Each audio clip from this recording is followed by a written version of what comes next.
खुलुमबाय बे समाव बडोलेण्ड इंखं टेलिभिजननि स्टुडिय'आव आं मिथिका नार्जारी दिनै मोनाबिलिनि गाहाय रादाबफ्राव दङ। एससीईआरटी जाख्ल'नायजों लोब्बा लानानै आरोबाव 3 सुबुं हमजाबाय। बोथोरनि दुंखावनायनि थाखाय नगाव जिल्ला खुंथाया फरायसालिनि समखौ सोलायदों। दिनै गुवाहाटी प्रेस क्लाबनि बिसायख'थि। गुवाहाटी गोजौ बिजिरसालिया आसाम सोरखारखौ पाब्लिक लेन्ड प्रटेक्शन सेल दानो बिथोन होदों। श्रीरामपुर हारापुटेयाव 557 केजि गांजा जब्द खालामदों आरो 2 हमजादों। गसाइगावनि पेरेपुर गामियाव हाग्रानि मैदेरनि उदखार। उड़िसायाव गंथाम रेलनि जाब्रथाय, सा 288 नि जिउ खहा आरो सा 900 जोखोम।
दानिया फैदोनि आबुं रादाबाव।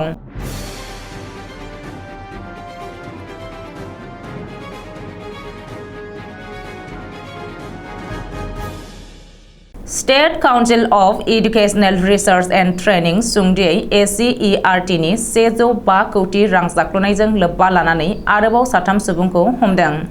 एससीईआरटी नि गेदेरथार जाख्ल'नाय जाथायजों लोब्बा थानाय आरोबाव 3 दायनिगिरिखौ गिबि मन्थ्रिनि स्पेसियेल भिजिलेन्सआ शुक्रबारखालि एरेस्ट खालामदों।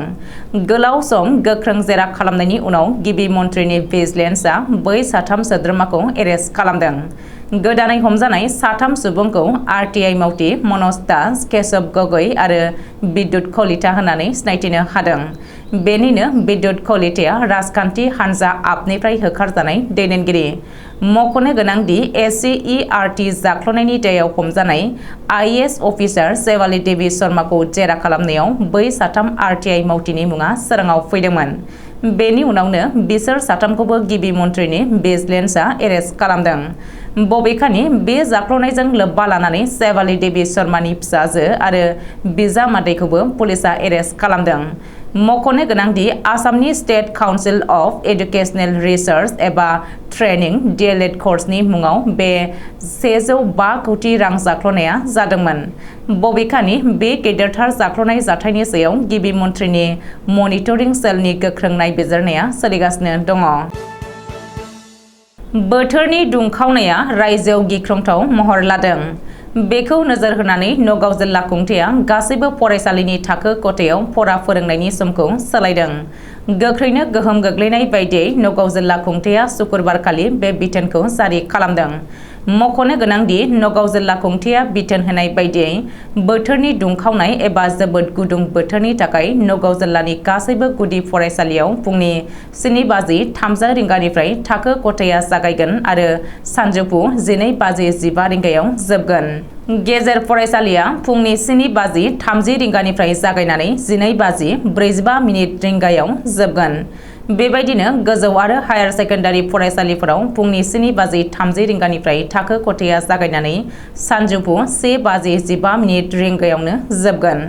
बबेखानि मैया शुक्रबारखालि तेजपुरनि गंसे फरायसालियाव जोबोद गुदुं बोथोरखौ सहायनो हायै 11 फरायसुला फरायसुलिफोरा खर' गिदिंनानै गोग्लैनाय जाथाया सोराङाव फैदोंमोन। तेजपुरनि बे जाथायनि उनावनो बोथोरनि दुंखावनाय आरो फरायसुला फरायसुलिफोरनि थासारिखौ नोजोर होनानै नगाव जिल्ला खुंथाया फुंनि समावनो थाखो खथा जागायनो बिथोन होदों। ओरैहाय बोथोरनि दुंखावनायनि थाखाय कार्बि आंलं जिल्लायावबो फरायसालिनि समखौ सोलायनो गोनां जादों होननानै मिथिनो हादों। दिनै गुवाहाटी प्रेस क्लाबनि बिसायख'थि फुंनि 9 रिंगानिफ्राय जागायदों बिसायख'थिनि भट सोनाय। माखासे सान सिगांनिफ्रायनो गोख्रों फोसावदिंनायनि उनाव दिनै गुवाहाटी प्रेस क्लाबनि बिसायख'थि खुंदों। मोन 10 मासनि थाखाय खुंनाय जादों बे बिसायख'थिखौ आरो बे मोन 10 मासनि बिसायख'थियाव सा 25 बिजाथिफ्रा बाहागो लादों। बबेखानि बिसोरनि गेजेराव सासे बिजाथिया बादायलायनाय गैयालासे देरहाखाबाय होननानै खौरां मोन्दों। मख'नो गोनांदि गुवाहाटी प्रेस क्लाबनि बिसायख'थिनि भट सोनाया फुंनि 9 रिंगानिफ्राय बेलासे 5 रिंगासिम सोलिगोन। बेनि उनाव बे बिसायख'थिनि भटखौ 4 जुन एबा गाबोन रबिबारखालि सानगोन आरो बेनि फिथाइखौ फोसावगोन।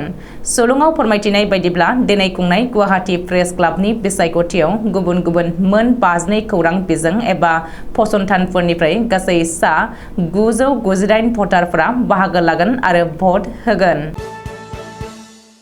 गुवाहाटी गोजौ बिजिरसालिया आसाम सरकारखौ पाब्लिक लेन्ड प्रटेक्शन सेल दानो थाखाय नटिफिकेशन इस्यु खालामनो बिथोन होदों।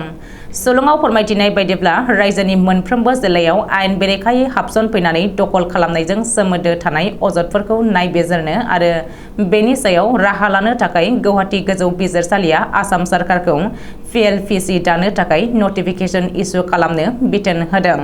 नगाव जिल्लानि दरसे गामियाव आयेन बेरेखायै दखल खालामनायनि हेंथायै PIL होनायनि सायाव गोजौ बिजिरसालिया हियारिं होनानै बे बिथोनखौ होदों।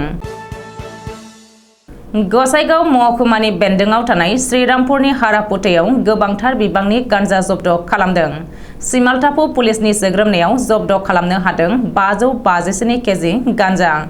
मिथिनो हानाय बायदिब्ला स्रोद सुलुङाव खौरां मोननाय उनावनो 31 नं राजा लामायाव हारापुटानि NRL पेट्रल पाम्पनि साखाथियाव सिमालटापु पुलिसा सिग्रोमनानै गोबांथार बिबांनि गान्जाखौ जब्द खालामनो हादों। बेजों लोगोसे सानै सुबुंखौबो पुलिसा हमनो हादों। हमजानाय सानै सुबुंखौ ट्राक ड्राइभार प्रदीप राय आरो हेन्डीमेन आनन्द कुमार होननानै सिनायथिनो हादों। JA 02N7275 नम्बरनि गंसे ट्राकनिफ्राय जब्द खालामदों गान्जाखौ। गान्जा जब्द खालामनो हानाय ट्राकआ गुवाहाटी बार्निहाटनिफ्राय फैदोंमोन आरो बिहारनि भागलपुरसिम थांगासिनो दङमोन होननानै पुलिसा फोरमायदों। बबेखानि जब्द खालामनो हानाय गान्जानि बेसेना खमैबो 3 कौटि रां जागोन होननानैबो पुलिसा फोरमायदों। गसाइगावनि फेरिपुर गामियाव हाग्रानि मैदेरनि उदखार। थांनाय हरनि 11 रिंगासो समाव गसाइगाव महकुमानि सिङाव थानाय खसुगाव हाग्रा बिफाननि बेन्दोंआव गोग्लैनाय रायमना माहारियारि हाग्रामा ओनसोलनिफ्राय ओंखारबोनाय 4 हाग्रानि मैदेरा फेरिपुर गामियाव उदखार खालामफैदों।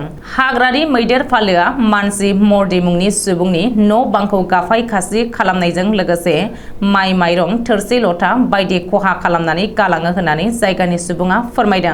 बबेखानि मर्दिनि नखरनिफ्राय गासै 400 केजिसो माइरंखौ रायमना नेशनेल पार्कनिफ्राय ओंखारबोनाय मैदेरनि फालोआ 31 नं राजा लामानि खोला फारसे थांबाय होननानैबो बुंथिबावो गामिनि थागिबि सुबुंफोरा। उरिष्यानि बासासर जिल्लायाव बाहानागा रेल स्टेशनाव गंथाम रेलनि सौग्रावलायनायाव गासै सा 288 नि जिउ खहा जादों आरो सा 900 जोखोम जादों। दासिमाव बेबायदि गोख्रों आरो बांसिन खहा जानाय रेल जाब्रबथाया भारतआव बियो नैथि गेदेरसिन होनजायो। रेल बिफाननि बुंथिगिरि अमिताभ शर्माया खौरांगिरिनि सिगाङाव फोरमायनाय बायदिब्ला शालिमार चेन्नाइ एक्सप्रेसनि गंब्रै बगिया डिरेल जानानै गोग्लैग्रोदोंमोन। बेवहायनो उल्था बिथिंनिफ्राय फैनाय 12864 नम्बरनि बांगालुर हावड़ा सुपारफास्ट एक्सप्रेसआ फैनानै डिरेल जानाय शालिमार चेन्नाइ एक्सप्रेसनि बगियाव सौदावफैयो। जाहोनाव 12864 बांगालुर हावड़ा एक्सप्रेसनि माखासे बगिफोरा लेथेर फेथेर जानानै साखाथियाव गुबुन गंसे माल गारि गसंनानै थानायाव सौग्राव हैफिनबावदों। आथिखालाव गोग्लैनाय ट्रेन बगिनिफ्राय NDRFनि मोन 9 हानजा आरो SDRFनि मोन 6 हानजाया रैखाथि एबा जोखोम जानायफोरखौ दिहुननायनि खामानियाव नांथाबगासिनो आरो गासै मोन 24 फायार इउनिटआबो खामानि मावगासिनो होननानै NDRFनि कामान्डेन्ट जेकब क्रिस्ट'फाया मिथिहोदों।